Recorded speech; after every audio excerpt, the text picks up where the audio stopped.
Liberalism কথার অর্থ হচ্ছে স্বাধীনতা। আজ এই স্বাধীনতা, যে স্বাধীনতা, আমার শরীর আমার স্বাধীনতা, আমার পোশাক আমার স্বাধীনতা, এই চিন্তা ভাবনা আজ আমাদের পুরুষদেরকে, নারীদেরকে, যুবকদেরকে ধ্বংসের দিকে নিয়ে যাচ্ছে। কিন্তু ইসলাম এই কনসেপ্ট দেয় না। ইসলাম হচ্ছে পাবন্দির নাম। ইসলাম হচ্ছে আল্লাহ সুবহানাহু ওয়া তাআলার কাছে আত্মসমর্পণের নাম। ইসলাম হচ্ছে ইসলামী শরীয়তের কাছে আত্মসমর্পণের নাম।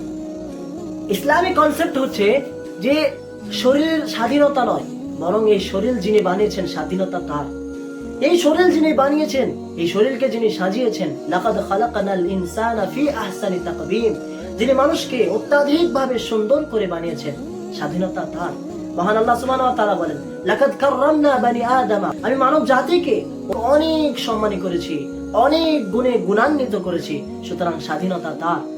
আমি মানব জাতিকে অনেক অনেক সম্মানী করেছি, অনেক গুণে গুণান্বিত করেছি, সুতরাং স্বাধীনতা তার। আমরা তার স্বাধীনতার বাইরে কিছুই করতে পারিনি।